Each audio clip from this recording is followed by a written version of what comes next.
Welcome to Copenhagen, Denmark, a city filled with rich history, stunning architecture, and a vibrant atmosphere.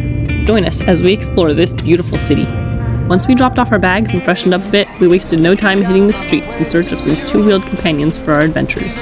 We were determined to experience Copenhagen like the locals do, on bikes. Now let me tell you about our little adventure in search of the perfect wheels. After much deliberation, we settled on renting some bright orange Donkey Republic bikes. But here's the plot twist. Just as we arrived, we realized we didn't have internet connectivity to connect to the bikes and unlock them through the app. After about 45 minutes of wandering around looking for internet, we finally decided to hop on a public bus and take that to our first destination, Tivoli Gardens. As our stomachs grumbled with hunger, we set off in search of some authentic Danish food. Mom opted for the classic Danish smørrebrød, savoring the layers of flavor in each open-faced sandwich. Meanwhile, I couldn't resist the temptation of a hearty schnitzel, perfectly breaded and crispy. Our friendly waiter Gorm showed us how to eat the traditional smørrebrød. He also told us that it was Copenhagen's Independence Day, which is why we got to see so many parades. So I've never done this before. Do I just put it on the bread? Exactly, the butter, if you want butter, and you tend to put it here on the side. This is your round dish. Okay. So you want it here, you want to use butter now. And then do I just like put it on there? We start with the herring. This is, and then we go to the fish. Okay.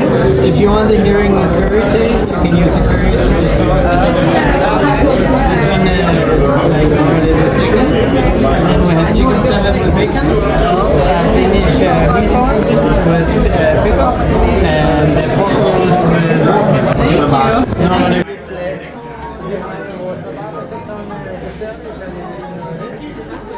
Thank you. Good? Very good. With our stomachs full and happy, we roamed through the enchanting park, gazing in awe at the kaleidoscope of lights that illuminated the night sky. Around every turn was a new spectacle, from shimmering fountains to whimsical carousel rides.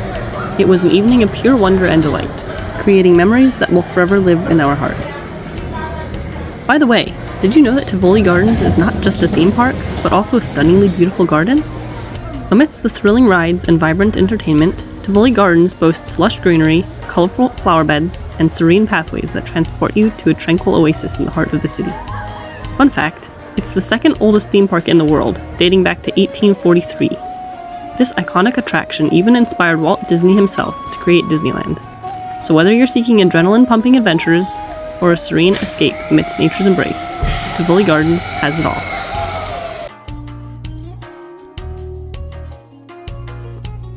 Next day, we took a stroll to downtown Copenhagen. Our first stop was the iconic Nyhavn. It was truly amazing being able to walk down the rows of colorful buildings. While we were there, we couldn't help but stop by a little cafe for a waffle on a stick.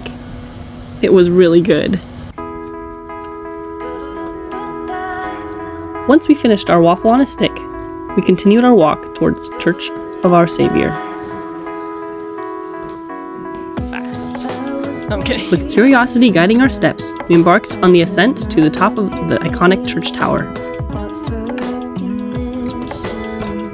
The spiral staircase seemed never-ending, but the panoramic view that awaited us was worth every step. From the highest vantage point, we marveled at the breathtaking sight of Copenhagen sprawling below us. Once we got to the top, we had a moment of realization. We had to go back down all the stairs. This church was really neat. When you're inside, there are rooms every couple stories, with museums telling you about the church. After our legs had completely turned into jello, we finally found a moment of triumph when we connected to the internet and successfully rented those vibrant orange bikes that had been beckoning us from the moment we arrived. With the wind in our hair and the freedom of the city at our fingertips, we set off on two wheels, ready to explore our next destination, Amalienborg Palace. As we arrived, the grandeur of the residence, home to the Danish royal family, left us in awe. We walked our bikes through the courtyard and took a moment to admire the elegant architecture and the guards posted at every entrance. We reluctantly bid Copenhagen farewell as we headed to the metro for our final leg back to the airport. Before we wrap up our Copenhagen adventure, let me share an interesting fact about using public transportation in the city. You see, when it comes to ticket checks, Copenhagen has a unique system that can catch unsuspecting travelers off guard. It's true that nobody typically checks your ticket while using public transportation, which can make it tempting to hop on without one. However, little did we know, there are bus hoppers who randomly and assertively scan everyone's tickets. Imagine our surprise when they suddenly appeared. Thankfully, we had bought our tickets on the DOT app, but there's a catch. You need to ensure you have a stable Wi-Fi connection on the bus throughout the journey. Otherwise, you could face a hefty fine.